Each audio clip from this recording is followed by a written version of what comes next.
Well, how lovely to hang out with you two guys. I have to say, even though it's remotely like this, it's really, really fun for me. And you know, thank you for letting me do this.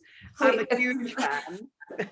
We're the biggest fans of you. When we heard that, I think someone said, like, we had 5 people send us a video of you saying that you liked our show and watched it. We died. We were like, oh, okay. So now Well, you know, I'm only one of millions, you know, because I know it's become a fantastic sort of go-to show as people discover it. You know, I fell upon it sort of slightly randomly, actually, as well. Often you find the best stuff like that.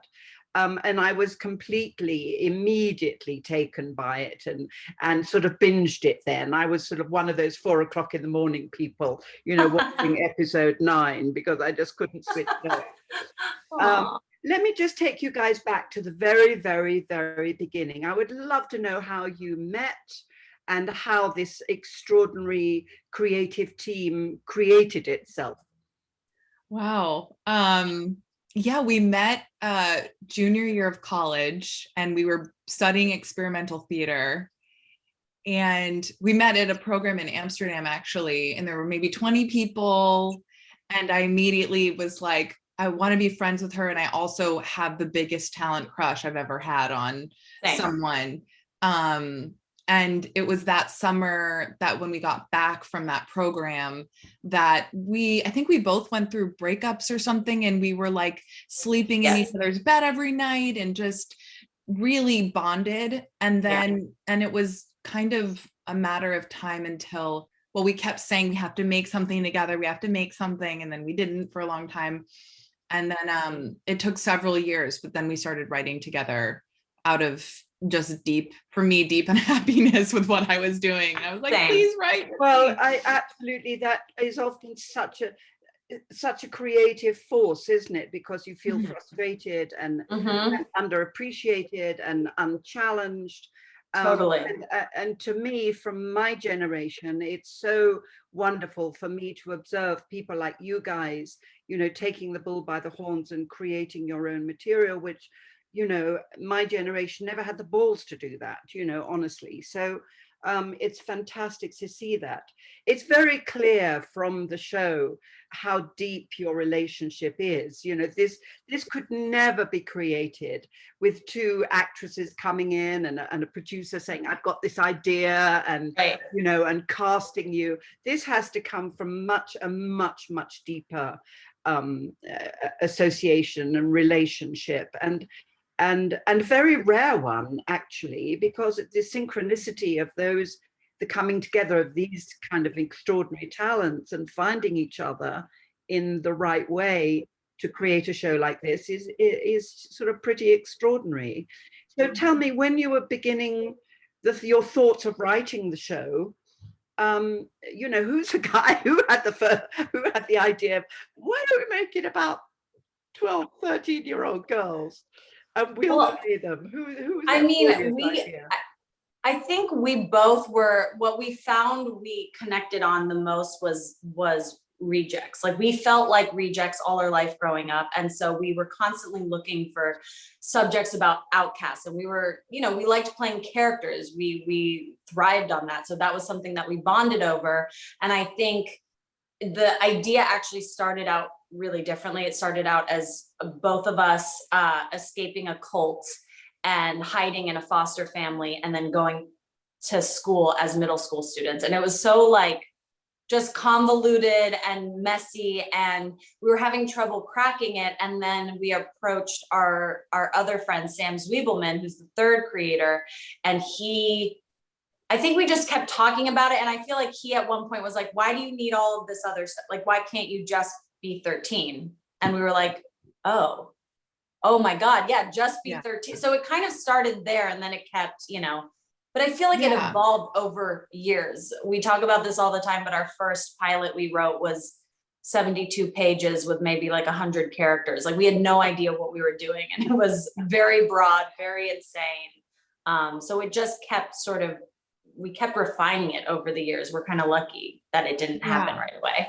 Yes. And we got to address the reject aspect in being 13. And then the other thing that I think from the beginning that we were really excited by. And now there's a lot of stories around about this, but at the time on TV, at least there weren't.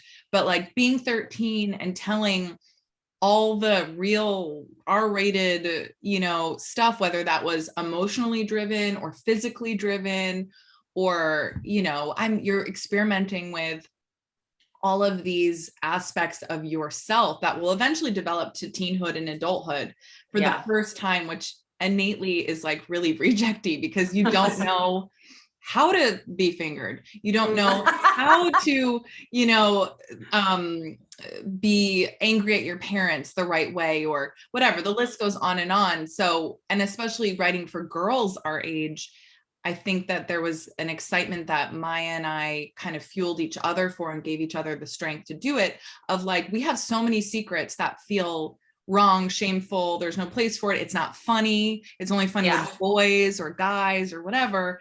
And the more we kept talking about it, it was like, this is funny, this is important too, this is funny too. And whatever shame we feel that we shouldn't share, it has been instilled on us by society, not because it's fact, you know? So that was important too. I think it was really helpful that we had each other, because I would say that when you say like talking about having balls to put content out there, would have never done it by myself. Like I could have never done any of this by myself. So having each other to champion, like, no, it's funny, it's okay to say this. Like you just don't feel that confidence to share such vulnerability unless you have, you know, that's what's special about our partnership, is to have like a best friend who's saying, no, I love you and I support you and I do think this is important to share. Absolutely, that the depth of that relationship and that partnership absolutely communicates through the screen.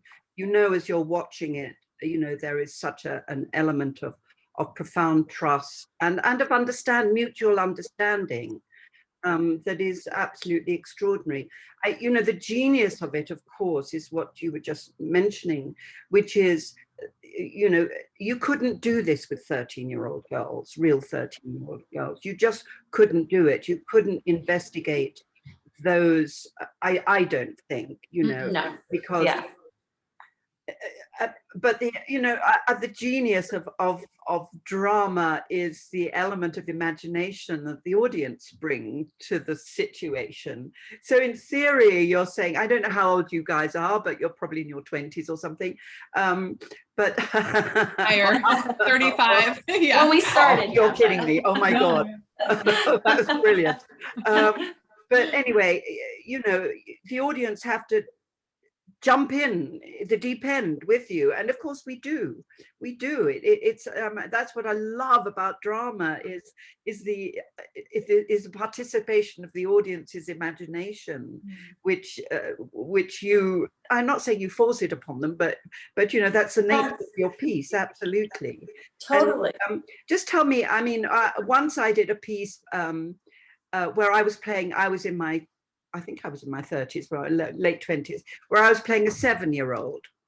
And we were all grown ups and we were all playing 7-year-olds. And it was about a 7-year-old world. It was written by a great writer called Dennis Potter. And it was called Blue Remembered Hills, if you ever want to look it up.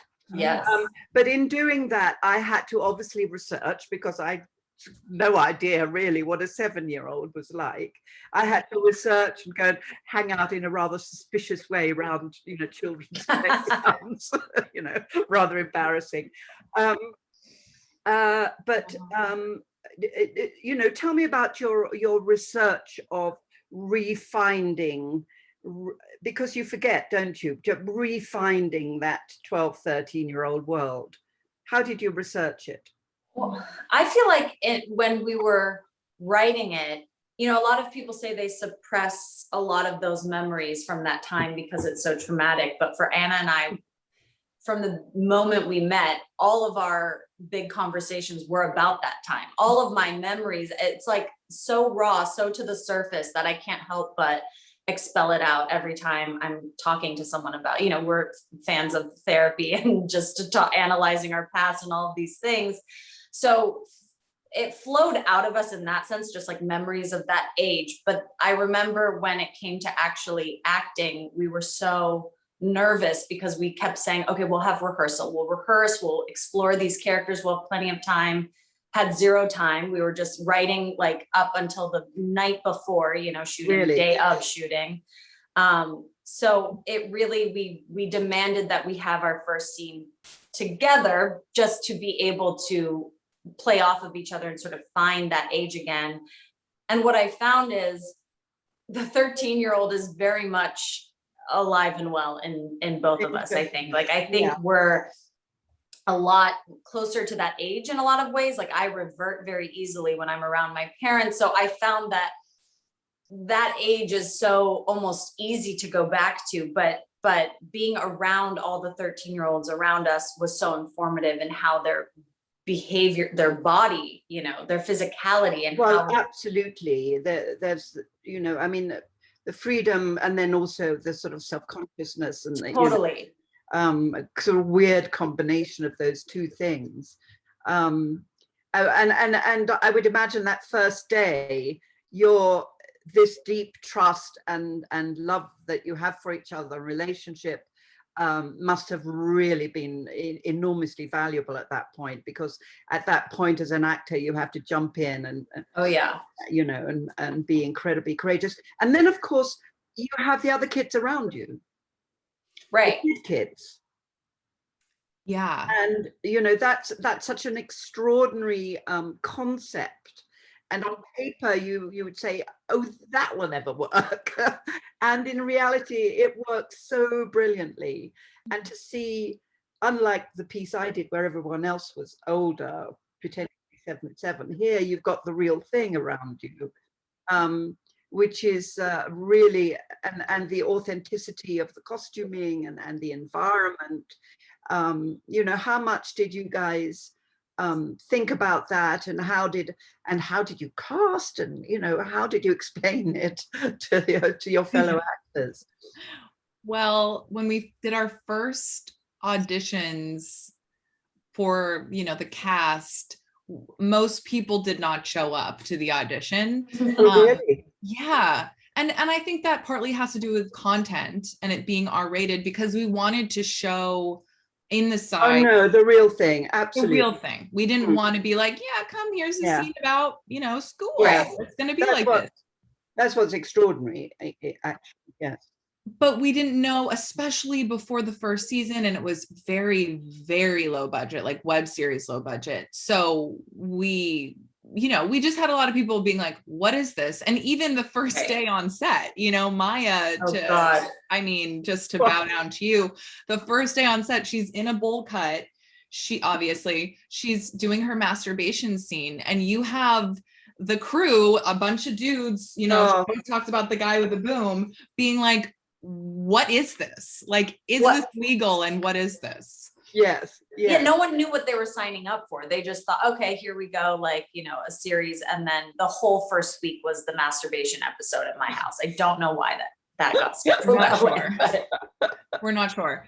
But yeah, so there was definitely a general, and even into the show coming out, and a skepticism around it that we also had, you know. I mean, it felt, we admittedly would say, even when we were trying to sell the show, we're not sure if it will work, but we think it will, and we'll do our best. An experiment. Like, we're like, this is an experiment. Well, that's the great thing of coming from experimental theatre. Yes. you have that foundation behind you. Yeah. And I think, and I'm curious how you felt in this, but I think Maya and I have both experienced like a deep vulnerability of, it just felt like such a wild swing, and still does, honestly, when I go to set, to authentically not, you know, the goal being, it's not a sketch. The goal being, we're authentically, groundedly trying to play these 13-year-old characters. Do I really think I'm going to be able to pull that off? No. So every day on set is this feeling of like, ugh, everyone is watching me fail, you know. And I got to watch Maya and be like, thank God she's on set, because everyone can watch her. She's amazing. But this vulnerability in but you know, but in a way that is exactly that feeling. Yes. Is what gives you guys such reality as 13-year-olds, as a sort of, you know, 20, 30-year-old actress and your fears and vulnerabilities play into exactly that 13-year-old's world. So, you know, it's in a weird way, it's a perfect synchronicity, isn't it? It is. I mean, it also, you know, enormous courage, I have to say, and really hats off, you know, respect, awesome, great courage, and a great, you know, a great step forward, I think, for drama in general, for actresses in general. I think just an incredibly, you know, courageous step on both of your parts. Thank you. And now I've completely forgotten what I was going to say. Oh, you didn't know you were talking about costumes. Yeah, go ahead. I had a thought in my mind and what I've you were saying was so right. It's very, it's meta. So like, it feels like whatever is happening in the show then is mirroring what's happening in our life. Likewise, like it goes back and forth in terms of just even that feeling of feeling extremely vulnerable and insecure. Anna and I felt insecure every single day. And then yet we're playing these very insecure kids, and it just kept coming up of like, oh my God, this feeling doesn't really go away. Like I thought by the time I was in my 20s, 30s, it would just, I'd be like, I don't give up about what people think, but it was still sort of there, you know? And so sorry to say, it never goes away. I'm sorry to tell you that. But I've remembered what I was going to say, which is, is the way you deal within that, you know, comedic, sweet, funny, just so you know, believable world. You then deal with very serious issues, and I love the fact that you brought in the, you know, the pain, Anna, your, you know, the divorce of your parents, and you know, the perspective of a 13-year-old looking at that, and the love and the hate and the confusion and the desire and the just, I thought that really brought the whole series up a whole other notch when you guys started doing that. Did that come out of, you know, where did that, I mean, just to say also, you know, the sexual side of it was very foreign to me because I didn't go to an American high school. I would never have survived an American high school. You know, I went to a convent school. That was bad enough. But I'm actually, you were going to say, Anna, you were saying, yeah. Well, I'm also super curious about your 13-year-old self, if you ever feel like talking about it. But I was going to say that, you know, I think it was really important to us that we, you know, there's a question after the first season. I remember Maya on a panel and someone asked, like, is there anything that you won't, any subject that's relevant to being 13 that you won't broach? And there have been, I think, but we tried to approach, you know, our deepest secrets, basically, that we've in some ways uncovered in the writer's room and being together in the show. And I think that, it was always been a little bit of a search of what did I experience and what have I not seen, you know, enough of? Because I think we both agree that part of the goal of the series was show things that make you feel shameful and find the comedy and the trauma in it. And hopefully that will make us and others feel a little bit less alone. And so, you know, my parents fighting in the divorce and is very autobiographical. They're thrilled about it. Just kidding. I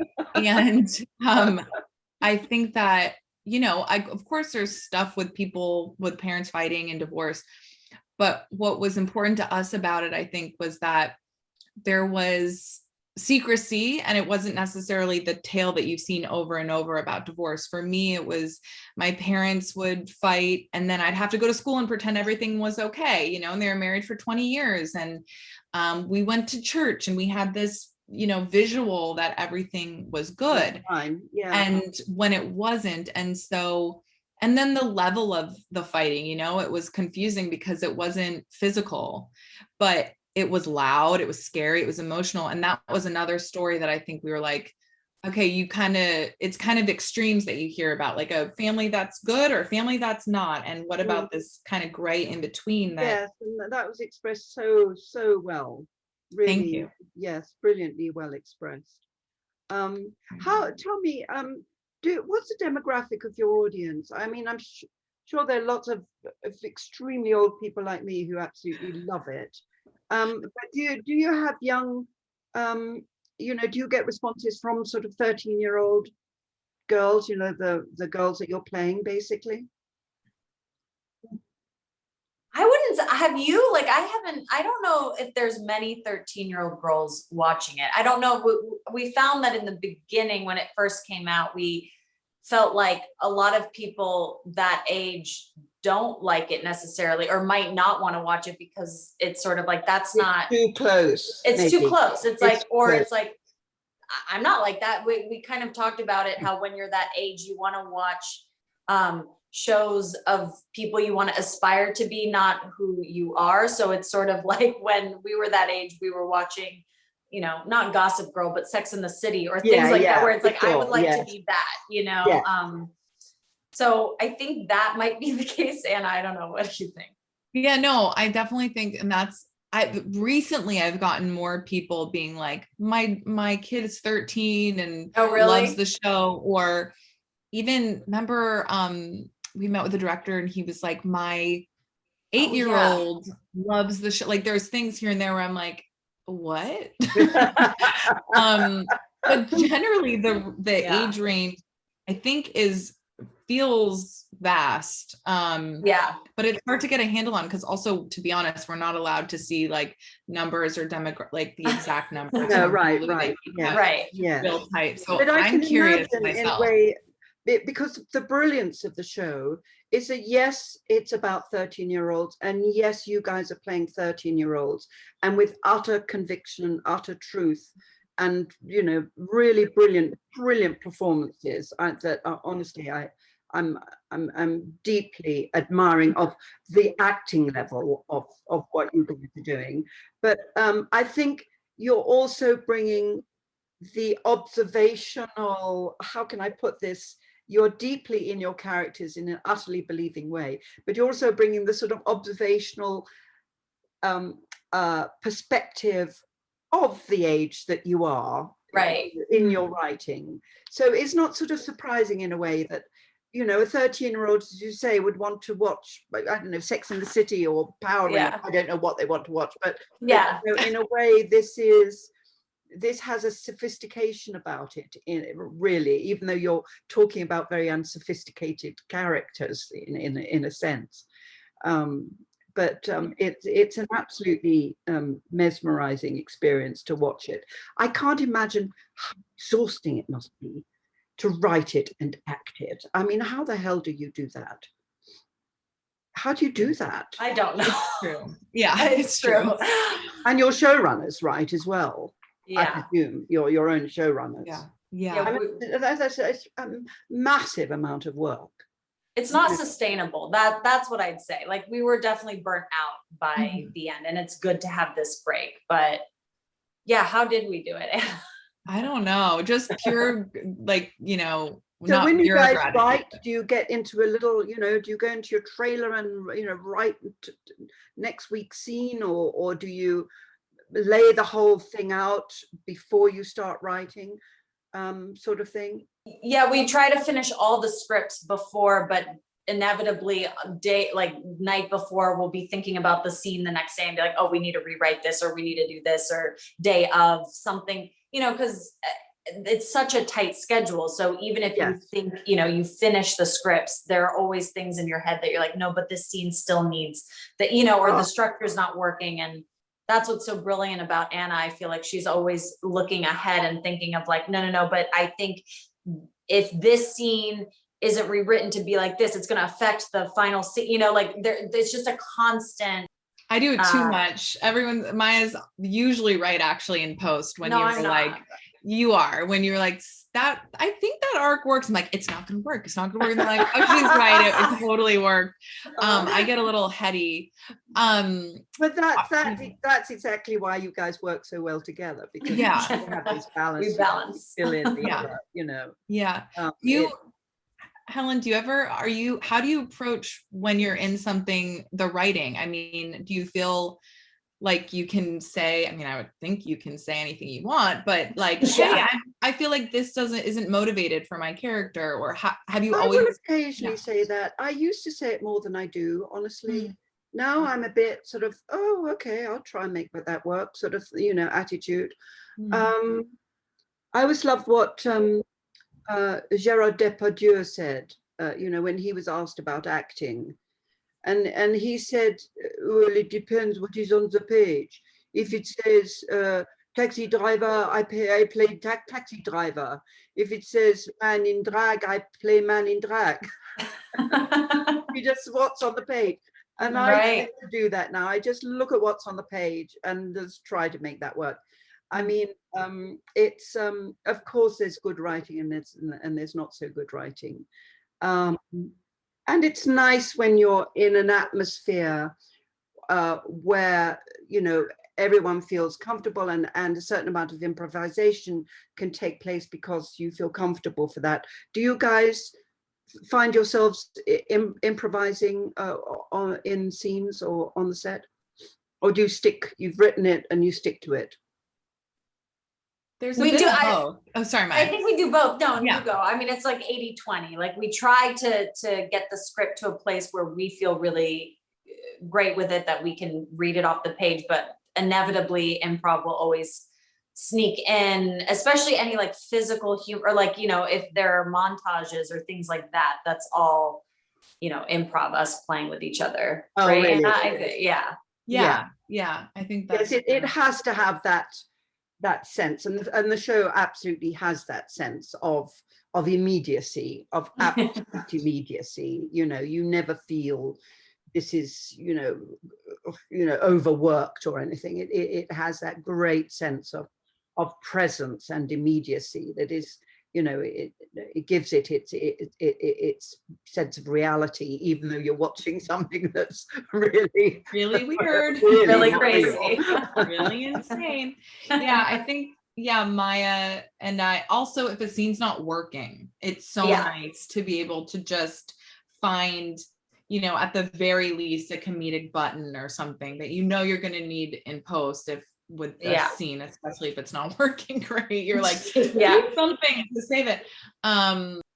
There's definitely, I asked about the writing aspect for you because sometimes it feels, you know, we get to write for ourselves. Right. So I feel connected inherently to the writing, as opposed to, you know, as an actress with a not a super long career, getting stuff and sent and reading it, and sometimes kind of rarely connecting actually to the character, rarely connecting to the writing. And it's such a luxury to get to write for myself. Oh, yes. Maya, you know? Yes, it's a luxury, but also it's an incredible talent. You know, it's an amazing talent to be able to do that, you know, to have the energy and the imagination and the concentration and everything else that, you know, that writing requires. So it's an extraordinary, you guys are an incredible combination of great writers and great actors. So, you know, it's the coming together of something very, very special. And I think that's why when I fell into Pen15, you know, I couldn't switch it off. I was absolutely mesmerized. So I just want to say huge congratulations to you both. I think that for my money, you deserve every prize that there's going, but I know there's no real justice in this world necessarily, as your characters understand extremely well. Yes. But it's a really genius piece of work, and in, you know, and there's so much material now, isn't there, to watch, and therefore to find something genuinely original is extraordinary, and execute it with such what's the word, such, you know, true emotion, funny, you know, it has everything. So many congratulations to both of you. I love Pen15. I feel so lucky that the algorithm somehow found you. The show just like popped up into your eyes, and that makes me very happy. Absolutely. Yes, we are massive fans, which is not even a proper word for it, but No. you've been fundamental in what we do in a lot of ways, and extremely we just look up to you a lot. So thank you for So what you much. do. Well, vice versa, Yeah. now vice versa. So you're my heroines. So That's thank you insane, guys. but Yeah. okay, thank you. All right, thank you. Bye-bye. Okay. God bless. Bye. Good luck. And I can't wait for the next series. Aw. Oh, Bye. Bye. bye.